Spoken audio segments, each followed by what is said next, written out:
So today we're discussing ACL recovery. I'm in Norco, California at BAM Fitness with Nathan Longcrier, who is an athletic trainer at Cal State Fullerton. Nathan has had extensive experience at helping with rehab and rehabbing several athletes with ACL reconstruction over the years. And one of the purposes of coming out here was the idea that this is really a team approach. Surgeons need to work with physical therapists, with trainers, to really make this happen. And another observation that I've had is for this to work, it has to be individualized. Exactly. So we look at the athlete, we take their goals into consideration, and we come up with a strategy. So clearly there's no one right way to do things. And the concern that I've had in many discussions with my colleagues and the patients is often I feel that people are put into a formulaic kind of an approach.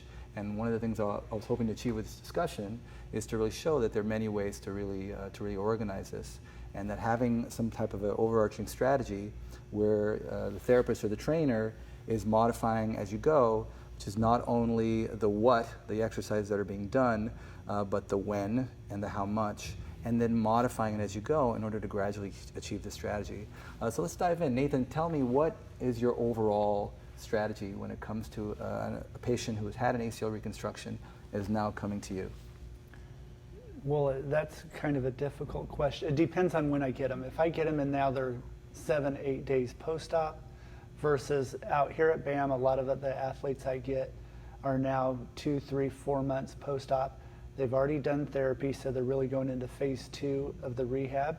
So for me, the number one thing I want to do is just to assess, first of all, what kind of graft they had, right? Make sure that the knee is still stable. And what is their goal? You know, we have a lot of our athletes here, a lot of our patients here, athletes, they're soccer athletes, basketball or volleyball, but it's really understanding what they want to be able to return back to. So for me, I look at, number one thing is time frame. Where are they at in terms of the healing? Then based on that, I like to go ahead and do, say they're at already 3 months, then I like to go ahead the first day they come in here, besides doing the assessment, then go ahead and do a strength test. Based on what their strength test is, then really gives me a good idea of what I want to program in for them, versus it just being a cookie cutter. Here, you're 3 months, hamstring graft, 3 months, patellar tendon graft, and we just throw this in. So it really is individualized. Yeah, so let's even back up to the beginning. So obviously in this conversation, we're not going to be able to talk about every scenario. So I would say this is primarily for someone who's had an ACL reconstruction. When you have meniscus repairing and other ligament injuries, that makes a whole more complicated picture, which again suggests that you and I, or myself and the therapist, need to be talking. So what about that first phase 1? I always call it phase 1. It's that period where we're trying to protect the graft. Right. And so biologically the body is working on the graft we put in, and so we're really wanting to work on motion. What are the points on your end that we should be looking at? For me, what I look for in phase 1 is that they restore normal range of motion. Normal range of motion, and then it's all based on time periods that I go through also. But knee extension is super important. We want to be able to get full passive knee extension as early as possible. For me, I like if I'm getting them right off. By three weeks, they should be at 90 degrees. By 4 weeks, we're looking at 110 to 120 degrees of flexion. But also, a lot of times what's overlooked is patellar mobility. So making sure that we're assessing the patellar glide, that we have good medial lateral, that it is gliding, and that we have a superior inferior glide of the kneecap. And when during this process might you reach out to the surgeon and say, hey, we have a problem? Meaning, is there a specific amount of motion that is okay? Exactly. So if we don't have full knee flexion by 8 weeks, then I'm going to reach out and call any of the orthos that we're working with, just to go, okay, some of them, it could be that the surgeon says, hey, I did put the graft in a little bit tight on this one. So it's good to have a good working relationship with the ortho, just to know if you're the one that did the surgery, you know exactly how that went. Yeah, so let me throw another thing in here too. I've noticed there are a few schools of thought. One school of thought is we want to get as much motion as we can right away. Right. The other school of thought is we want to go really, really slow. And in monitoring athletes, clearly, again, it needs to be individualized. Right. There's some people who are very loose ligamented, and I find that when we go really fast, we can make things a little bit problematic. Correct. And so in that regard, I always like to go slow but steady, maybe 30 degrees a week. Right. And gradually achieving, as you said, 90 degrees by about 4 weeks or so. And so it's always good when someone calls if they're having any trouble with that. Right. And so it's the same thing that I do. It's individual, normal, like not everything's cookie cutter. I just have, like what I was talking to you about yesterday, just certain time dates that I look to make sure that they're being hit. But for me, the big one is if they're not past 120 degrees at 8 weeks, then I need to make sure that I'm seeing what we need to do and talk to the surgeon. Right. So that phase 1 will last primarily about 4 to 6 weeks. 4 to 6 weeks. And during that time, what's your idea about bracing? My idea with bracing is, because I work with so many different orthos, some of them do the brace, some of them don't. Some of them, and so for me, with 2 of the orthos that I work with, and that I see lots and lots of ACL patients from, they come home in a straight leg brace. They're in the straight leg brace until they have their first post-op visit. Then they're out of the straight leg brace where it can go to a hinged as long as they have good quad control. If they don't have quad control, then we keep the brace locked. But normally we have our athletes in a brace with the doctors that I'm working with no more than, it's somewhere between 2 to 3 weeks. Yeah, so my 2 cents here are I think everything in our plan should have a function. Right. And so the function to me of a brace is, number 1, making sure you get knee extension. Because I've noticed that when we loosen up a brace, if you send someone out without any type of a locked brace, right, then they find a comfortable position, which is a bit bent, right, and they come in and they get an extension contracture. The second issue, as you mentioned, is the quad control issue. Right. Is that quad control is a big deal. And so I find that when you're getting someone to start partially weight bearing, because I think most of the time, would you agree, in a standard ACL reconstruction, we'll often have some type of a partial weight bearing protocol, which is gradually progressing yep, from there. And so I find that using a brace as locked-in extension will at least help them to maximize their quad control. Right, and it allows them to weight bear earlier. Right, so when would you then go into the strengthening phase? Into the strengthening phase, really, like we just said, the first 4 to 6 weeks, it's about controlling, making sure the graft's good, and making sure range of motion, we're doing that. But at that 6, we're already starting to do some strength stuff at week 2. Right, so the phases overlap. They overlap. For me, what's really big is being able to do Russian stem to get the quad to contract. So whether at first doing it with the knee extended to make sure that we're working on that full terminal knee extension with a quad contraction, but then also working on bending the knee, so whether it's to 60 degrees or 90 degrees, mm-hmm, with a quad contraction with the Russian stem. And so the phase 2, how long would you say your phase 2 usually lasts? Well, phase 2 in terms of strengthening, that overlaps because normally phase 2 would go out till about 4 months. Okay. And then at 4 months, what we like to see our athletes, and this is what we're talking about, I want our athletes at 4 months to be at 70 to 75% in terms of their strength test. Mm-hmm. Once they're at that, I feel comfortable with having them start a return to run program. What I've seen over the past 20 years, if we return athletes before they're at 70, 75%, they end up having it's more, if I'm talking patellar tendon graft, they end up with patellar tendonitis. If we wait till that 70, 75%, that significantly decreases having patellar tendon pain. So one of the most interesting challenges I've noticed over the years is the quad weakness that you get. And I'm not really sure what to do about that. That's why I'm glad we're having this conversation. Right. I had an athlete the other day who had passed all the tests, yet they still had just a bit of quad atrophy and a bit of quad weakness, but right, was functioning perfectly. So interestingly, are there any pearls you have, understanding there's an overall strategy, are there any pearls you have exercise-wise on how you find or what you find can be most beneficial at getting the quad to return? For me, I think as soon as an athlete is comfortable doing single leg quad exercises, that's what I try to get them into. So doing a single leg squat just to load the tendon, make sure that the quad's firing. So we start off on using our plyo boxes, whether it's a 24-inch, 21-inch, working down to 18-inch. because what I have found also, as soon as we put an athlete in a double leg, say that we're going to do a traditional, we're going to do a squat.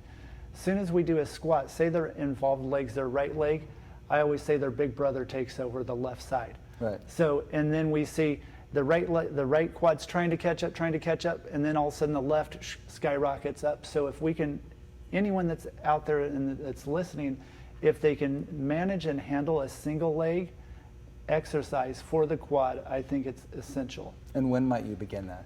For me, I will start, and this is all based on evaluating the patient, but I will start single leg squats to a 24-inch bench as early as 8 weeks. Okay. And are there any criteria that you use to decide whether it's the right time? For them, it's making sure that they have no swelling in the joint, they do have full range of motion, and they're not having any kind of patellar tendon pain. The biggest thing for me is making sure that we don't cause a secondary problem. So patellar tendonitis is a big problem that we see just after a ACL with a patellar tendon bone graft.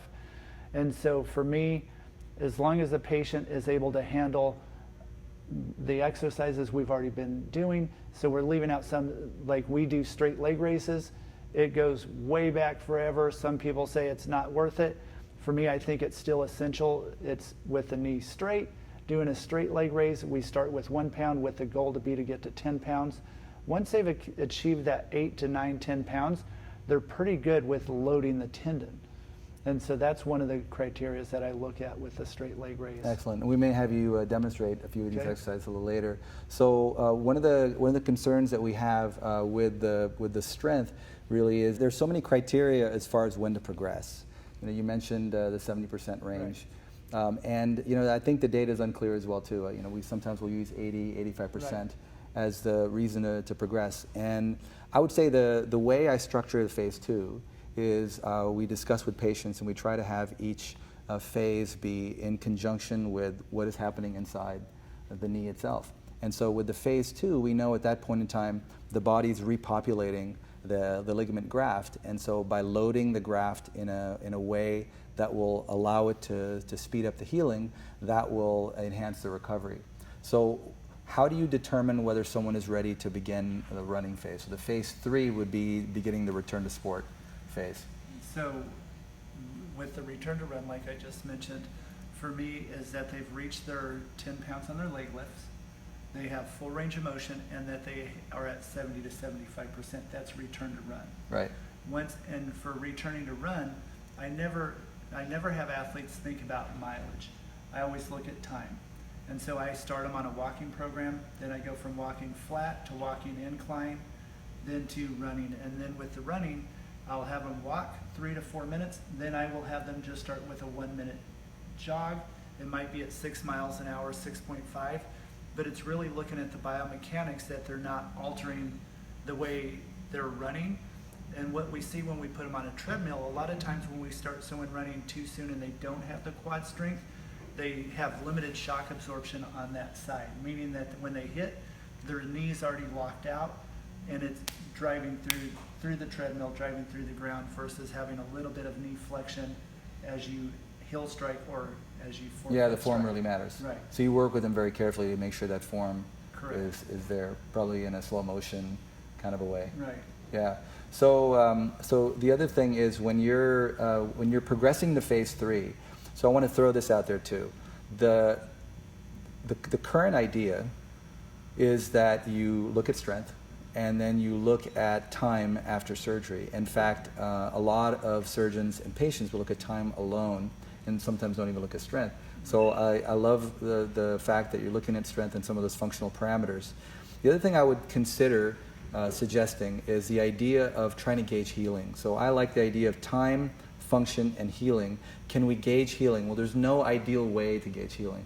That's the problem. So one of the things that I've done is to get MRI scans. So I'll usually get an MRI scan when the therapist or trainer will tell me we're 75 to 80% of normal strength.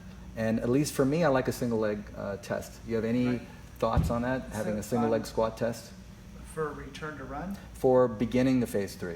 So beginning to phase 3, A single leg squat is, okay, can they squat down onto an 18-inch bench? That's the standard height of most benches. Can they do a single leg squat and then come back up?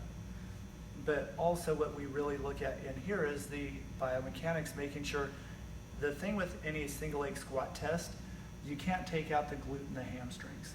And so we can tell an athlete, we want you to do a single leg squat, and we're really trying to assess quad strength, but they're using zero quad and they're using hamstring to pull their knee into extension and their glute. And it's not really pushing through the floor to look at quad. So I'm really big on isokinetic testing, or here we use the flex line test, but we look at peak torque, what is their peak torque divided by body weight ratio, and then what is their strength compared bilaterally. And so it also depends if it's their right dominant leg, then we want, for me going into phase 3, so much of the isokinetic testing or the flex line test, we want them to be at 80-85% starting to go into phase 3. Mm-hmm. However, when you're talking time healing, there are some athletes that put on muscle fast. And so it's more of me holding their shirt tail, saying, okay, hold on here, hold on, you're not quite ready. Right, people will even negotiate sometimes. Right, and it's that bargaining. Time. Right. Okay. As if we have some control right. over it. And so I tell our athletes all the time, healing, the things that you can do to control healing, get plenty of sleep, eat a well-balanced meal, right? Drink plenty of water, don't drink, don't smoke. Those are things that decrease healing. And those are the things, it's like, also we have athletes, okay, well now I'm at 5 months, 6 months, and they look great. But I'm like, we don't know exactly the way the graft is. So for you, what you're doing with doing an MRI scan to see, okay, is it starting to vascularize? I think that is great. There's not very many orthos that I've worked with that does a MRI after surgery. It clearly may be overkill, but I think if you consider how big of a problem it is that athletes can re-tear their ACLs afterwards, right. And we see that we've not yet figured this out, and the science is continuing to evolve, and every month there are more articles that come out that really help us to really understand where this is going, and perhaps in a year, if we had the same conversation, we may be saying some different things. So clearly we have to really be humbled by the fact that there's a lot of information and there's not one right way to go.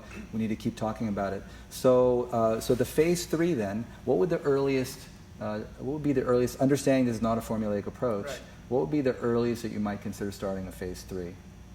Phase 3 is going to be somewhere around 5 to 6 months. Okay. And phase 3 is now returning back into activity level, that's not contact.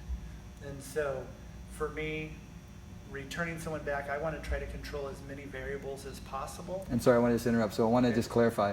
By phase 3, I mean beginning running. So you're at the strength you want, okay. And you're beginning a program of running. So you're phase 3 and then phase 4 return back into. Correct. Okay. When would you actually begin the running? What would be the earliest that you would begin running? Let's just say you have an athlete who comes in and they're 85% the strength of the other right. side, good single leg balance test, and they want to start running. The absolute earliest I've ever started anyone returning back to run is at 2 months. Okay. And so for me, and I'm still a little bit hesitant because I think that running, they're going to get it back. I don't think that running increases the quad strength like a lot of people think. We have plenty of time to work on getting endurance. The biggest thing is making sure that you have a happy knee. And a happy knee, the happier the knee is, meaning that you have no swelling, you have full range of motion, the better you're going to be able to put on strength. And so my typical time frame is 3 to 4 months when I'm looking if they pass the criteria. I have a couple of orthos that they say at 8 to 12 weeks return back to run. But with them, so we do a 4-inch box. Can they do a single leg jump off the 4-inch box with good quad control and stability of the knee? Then that's one that we look at for returning back to run. I have a few of those patients right now. It's not normally what I do, but that is the earliest. And are there favorite exercises that you like to progress to phase 3? Well, in phase 3, we do lots of glute activation. The glute activation, I think, is essential for all athletes. And a glute activation is now doing an isometric hold at the end range. And so the way I explain it to the athletes, it's kind of like doing an AED on the heart. We get the rhythms going back. It's the same thing with the glute. So we can have a glute that is strong. We test it on an isokinetic test machine. We know that the strength is good. But when we look at single leg stability, they still have a pelvic drop or they have a knee valgus, dynamic knee valgus. By doing a glute activation, returning into that phase 3 really helps control those factors, pelvic drop and knee valgus. Okay, perfect. So now let's get to the big question, which is how do you determine when someone is ready to return to sport? And I'd say I hear so many different opinions on this that I love the fact that you guys are doing video analysis, Right. because I think only when you're looking at movement, only if you're looking at someone in the act of moving, can you really appreciate what risk factors they have. Right, and so for us here at BAM, there's 4 criteria that we look at for returning an athlete back to sport. One is time. We want to make sure that the healing's adequate, and so like you said, there's always research coming out and it's always changing. The most recent study that we've been looking at is that if you return an athlete between 6 to 9 months, it's up to a 51% re-tear rate. Right. And It's not small. It's not small. And the return to sport numbers are all over the map. Right. And so, however, if you wait till 9 months before returning, just looking at time, and you meet your return to sport criteria, it significantly reduces the re-tear rate. This study is saying it's, I believe, 51%. But in this study, they also said that there's no difference in re-tear rate as long as you pass your return to sport tear between 9 and 23 months. So you can, like we talk, if we have an athlete that's passed all the criteria and now they're at 10 months, and normally we say, hey, we'd want them to wait till 11 or 12 months. Well, the research this study is saying that there's no difference if we had them wait till 23 months. But the 4 tests that we do, we look at a strength test, what we've already talked about. So in terms to return back to sport, we want our athletes being at 90%.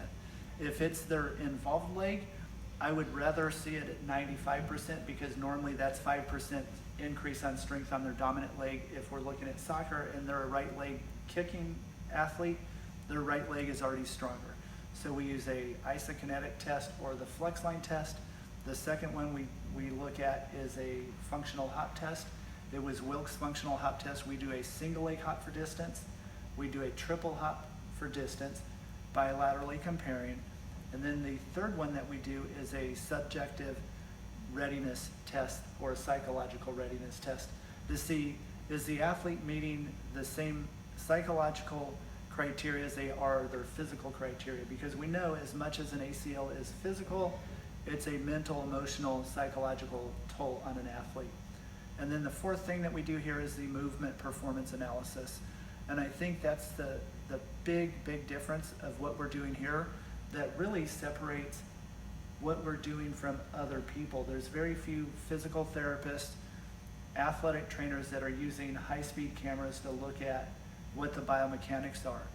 And what we're doing, this information wasn't out in 2005, 2008, 2010. It really started coming out 2011, 2012. And so that's where we started implementing it. And we're like, what can we do to help reduce the re-tear rate after an ACL tear? And so for us in here, we've seen a significant reduction in re-tears after looking at the biomechanics. And which movements are you specifically looking at? So the 6 movements that we look at just a 8-inch box step down. That's assessing strength of the quad, but we're also able to assess what the glute medius looks like by the pelvic tilt, and we look at the glute max, whether their knees collapsing in. So what points in the body are you looking at when you're doing a video analysis? So when we're doing the video analysis, I'm looking at the knee angle to make sure there's no knee valgus. I'm also looking at the pelvis from ASIS to ASIS, and then we're looking at the trunk. That's in the frontal view. And then in the sagittal side view, we're looking at the trunk, torso, from the greater trochanter to the knee down to the ankle lateral malleolus. So you're looking for a really dysfunction of that mechanism. So when you're stepping off or you're landing, you want to make sure that the knee is in line with the rest of the trunk. Correct. And that can be confusing also, because if we took away the upper part of the body and we're looking at just the knee, we can have an athlete that has no knee valgus and their pelvis doesn't drop, but they have a trunk lean towards the involved side, which if we're looking at biomechanics and they're on a force plate, which increases the vector that causes the same valgus moment at the knee as if the knee collapsed in. By valgus moment, you mean the knee is going in? The knee is going in. Right. And so, but you don't even have to see the knee collapsing in. If it's my right knee and I'm leaning to the right, even though my knee could be directly under my hip and over my ankle, that valgus moment still is occurring. Right. And so the step down is the first test. Then the next one is an 18-inch box drop jump. So we look at, it's a box drop jump, you step off the box, land, explode back up, land. And so all these we're looking at the frontal view and the sagittal. So from the front and the side, then we do a lateral shuffle. Lateral shuffle, almost every sport is going to have a lateral shuffle involved in it, so side to side movement. Then we do deceleration. And deceleration, if we're looking at a field sport like soccer, a deceleration movement is going to happen 1,000, 2,000 times during a soccer game, right? If we're looking at hockey, same thing in hockey, that you skate fast, you have to decelerate. The only thing that we see now when we're working with hockey players in here, because everything's on the ice, so they turn their foot in, which in here we're like, oh no, right? Mm-hmm. But that's something that even with our hockey players, where they do so much dry land training now, that we see more injuries in hockey players dry land training versus on the ice, because it's just the nature of their sport, the way they've learned to stop. Yeah. And then the last one we do is a 90-degree cut and then a triple hop. And the triple hop, we still do that in our functional hop test, but in the functional hop test, we're really looking, okay, what's the distance they can cover? Doesn't really matter what their form looks like, right? It's all about explosive power. Yeah. On the functional hop test, then we go from 90% of what their single leg triple hop was for distance, but now we're looking at the mechanics. And so it's the same thing. We look at the knee angle, pelvic angle, trunk angle from the front, and then from the side, we're looking to see, do they have a hip strategy, and do they have adequate shock absorption? And what you're finding is that there are varying levels of risk. There are varying levels of risk. And so this test that we do, it's called a movement performance analysis. It was created at USC by Dr. Chris Powers. And Chris Powers has done this with all of his post-surgical patients. And so I started doing this in 2012 or 2013. And that's when we started seeing a big difference in re-tear of ACL patients. Mm-hmm. So what we did here at BAM, I wanted to take that same technology that we're using to return athletes back to sport, and now can we screen these athletes before they're injured? And so there is a criteria. So we have a scoring that says, okay, you're up here, it's a low risk, moderate risk, or high risk. And so for us, if we're screening these healthy athletes that are anywhere from 8 years old to 18, 19, if we see that they're in a high risk category, we know that we can help reduce that risk of injury by changing the biomechanics, just based on what we have seen in the research. So in someone who's high risk then, are there specific exercises or favorite tools that you use to try to get them to be lower risk? There are, and what we found is there's a big difference when we're looking at a female athlete versus a male athlete. Mm-hmm. A male athlete tends to use more of a hip strategy, meaning they get their butt lower and their trunks forward. A female athlete is more of a quad dominant or a knee strategy, meaning they can still get their butt low, but their trunk is really erect. And so when the trunk's straight up, you're not able to get the glutes to fire, and you don't get the secondary support of the hamstring. So depending on, with our analysis, what we see and what category they're in, one could be strength, and like we talked about, the glute activation is, I can't preach about it enough. I think glute activation is absolutely essential. But in the category of shock absorption or hip strategy, it's not strength. It's more of a motor learning component that we have to train the brain to fire right. So it's sequencing. So our brain sends a message to our glute and to our hamstring or to our quad, and say the normal sequencing pattern should be 1, 2, 3, 4, 5. But our brain, or some of these athletes, are sending it 3, 4, 2, 1. Right. And so it's out of sequence, and that's why I say it's like an AED. When we, let's get this glute firing, but also to train our athletes, this is the way we want you to move. We say in here all the time, we want to have our athletes move more efficient. And moving more efficient, if you can move more efficient, everything's going to be better. Performance, reduce injury rate, but people don't really just want to move efficient. They want to be powerful, fast, strong. Right. But we say we want to have a solid foundation. Well, we're in a world everyone wants to really blast through it, and Right. I think the key thing to understand is we tear our ACLs within about 50 milliseconds, and so after an ACL, we somehow have to get all the muscles working in a way. And as you mentioned, the glute, I think there was a paper out of Kentucky, I think, showing what you just said, the glute medius strength and endurance, having that be optimized was really a key at avoiding ACL re-injury. And clearly there's so many factors that are involved here. And I think part of it is being able to look at this data and figure out where to go from here. Otherwise, thank you very much for taking the time today to discuss this with me. Thank you.